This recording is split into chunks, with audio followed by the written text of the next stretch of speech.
Assalamualaikum warahmatullahi wabarakatuh. Salam sejahtera bagi kalian semua di belahan bumi manapun.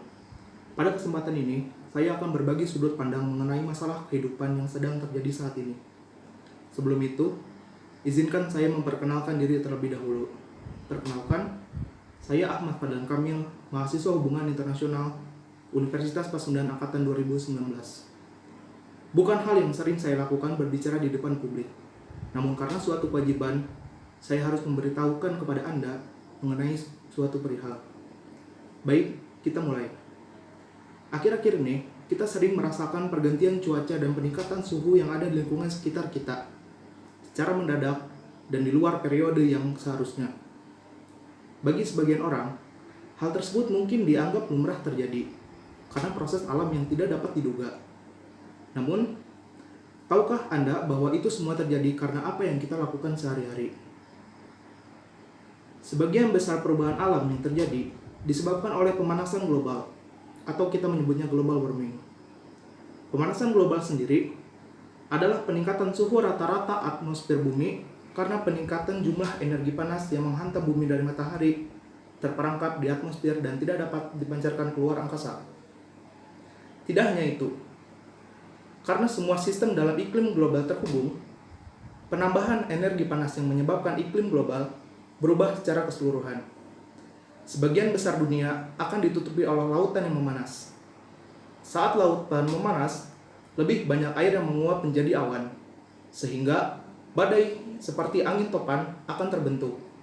Akibatnya, banyak badai akan lebih sering terjadi di beberapa daerah.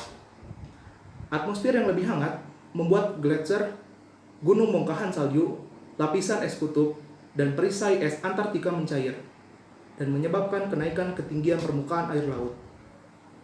Para ilmuwan menghubungkan pemanasan atmosfer saat ini dengan aktivitas manusia yang telah meningkatkan jumlah gas yang mengandung karbon di atmosfer bagian atas dan peningkatan jumlah partikel kecil di atmosfer yang lebih rendah. Gas yang dilepaskan terutama oleh pembakaran bahan bakar fosil dan partikel kecil yang dihasilkan oleh pembakaran yang tidak sempurna menyebabkan energi matahari di atmosfer terperangkap. Ilmuwan menyebut gas ini sebagai gas rumah kaca atau greenhouse gases karena mereka bertindak dengan cara yang salah dalam memantulkan panas di rumah kaca global kita. Dalam sebuah diagram di laman resmi NASA, terlihat sebuah penelitian menyatakan bahwa pada tahun 1880 hingga tahun 2000, suhu bumi mengalami peningkatan sebesar 10 derajat Celcius. Itu artinya, dalam kurun waktu 1 abad terakhir, manusia telah membuat perubahan alam tanpa disadari. Dalam perkembangan sejarah manusia, periode abad 19 hingga abad ke-20 merupakan masa industrialisasi yang sedang berkembang pesat-pesatnya dalam memproduksi segala kebutuhan manusia. Tentu dampak yang ditimbulkan pun tak langsung terasa saat itu. Namun secara jangka panjang akan membuat perubahan alam, tepatnya mulai dirasakan hingga saat ini. Tidak dapat dipungkiri, jika kita semua meneruskan ini biar terjadi, maka kehancuran bumi perlahan akan menjadi kenyataan yang sesungguhnya. Karena iklim global adalah sistem yang terhubung, dampak perubahan iklim akan dirasakan di mana-mana. Pertama, peningkatan permukaan air laut. Rata-rata permukaan air laut di seluruh dunia naik sekitar 8 inci atau 20 cm dalam 100 tahun terakhir. Ilmuwan iklim memperkirakan angka tersebut akan meningkat lebih cepat dalam 100 tahun mendatang sebagai bagian dari dampak perubahan iklim. Kedua, pencairan es di daerah kutub. Proyeksi menunjukkan bahwa dampak perubahan iklim dalam 100 tahun ke depan, jika tidak lebih cepat, gletser dunia akan menghilang.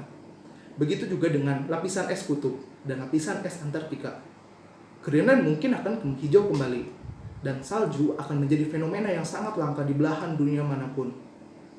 Jika lapisan es Greenland dan Antartika runtuh, permukaan laut bisa naik sebanyak 20 kaki atau 6 meter dan berakibat menggenangi beberapa wilayah seperti sebagian besar Florida, Gulf Coast, New Orleans, Houston, dan negara-negara pesisir. Ketiga, hujan deras dan badai yang dahsyat. Meskipun kondisi spesifik yang menghasilkan curah hujan tidak akan berubah, perubahan iklim berdampak pada jumlah air yang ada di atmosfer dan akan meningkatkan curah hujan yang deras daripada hujan yang terus-menerus turun.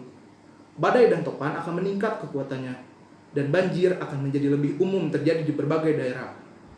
Keempat, gelombang panas dan kekeringan. Meskipun terjadi hujan deras di beberapa tempat, kekeringan dan gelombang panas yang berkepanjangan akan menjadi hal biasa. Akan semakin banyak dampak yang lebih daerah yang menjadi lebih panas dan kering, dan tempat-tempat yang dulunya bersuhu sedang dan memiliki curah hujan yang teratur akan menjadi jauh lebih panas dan lebih kering. Keempat, perubahan ekosistem. Saat dunia menghangat, seluruh ekosistem akan bergerak. Peningkatan suhu di Khatulistiwa telah mendorong tanaman pokok seperti padi ke utara, ke daerah yang dulunya lebih dingin. Banyak spesies ikan yang telah bermigrasi jauh untuk tinggal di perairan dengan suhu yang sesuai dengan mereka. Para petani di zona beriklim sedang akan menghadapi kondisi yang lebih kering sehingga sulit untuk menanam tanaman seperti jagung dan gandum. Dan zona pertumbuhan utama sekarang akan menjadi terancam. Kelima, hama dan penyakit. Kenaikan suhu mendukung hama pertanian, penyakit, dan vektor penyakit. Populasi hama sedang meningkat, dan penyakit yang dulunya hanya ditemukan di terbatas daerah tropis, sekarang menjadi endemik di zona yang lebih luas. Di Asia Tenggara misalnya, di mana malaria telah berkurang menjadi penyakit yang hanya musim hujan di sebagian besar wilayah, kini telah berubah menjadi wabah hampir di mana-mana sepanjang tahun. Demikian pula demam berdarah, yang dulu hanya sebatas daerah tropis, kini telah menjadi endemik di seluruh wilayah. Peningkatan suhu juga meningkatkan laju reproduksi mikroba dan serangga, mempercepat laju mereka mengembangkan resistensi terhadap tindakan pengendalian dan obat-obatan. Namun, bukan itu yang menjadi fokus utama saya dalam pembahasan ini. Pemanasan global dan perubahan iklim terjadi karena dampak dari aktivitas manusia yang merusak alam.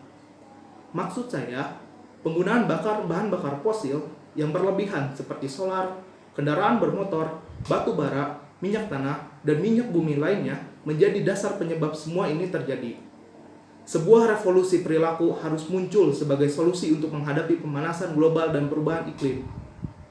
Saat ini, sudah bermunculan teknologi ramah lingkungan di mana tidak menghasilkan polutan atau gas rumah kaca. Secara perlahan, kita harus membiasakan diri dengan teknologi yang tidak menyebabkan polusi. Kebiasaan-kebiasaan seperti membakar sampah, penggunaan listrik yang berlebihan, penggunaan kendaraan bermotor beremisi tinggi, penggunaan plastik, dan lain sebagainya harus sebisa mungkin dikurangi. Lebih baik kita mendaur ulang sampah anorganik dibandingkan membakarnya. Menggunakan listrik sesuai dengan kebutuhan, menggunakan sepeda atau transportasi umum ketimbang menggunakan kendaraan pribadi, dan membawa peralatan makan stainless untuk mengurangi sampah plastik dan styrofoam. Sesuatu yang besar dimulai dari hal-hal yang kecil. Dengan mengubah kebiasaan hidup kita yang ramah lingkungan, sudah merupakan bagian dari menyelamatkan dunia. Mulai dari diri sendiri, tularkan kepada orang lain, dan circle positif akan terbentuk dengan sendirinya. Untuk itu, mari kita sadar dan peduli akan keselamatan lingkungan kita. Jika tidak dimulai dari diri kita sendiri, maka dari siapa lagi?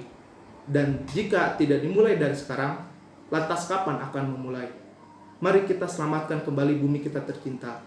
Mungkin itu saja yang dapat saya sampaikan.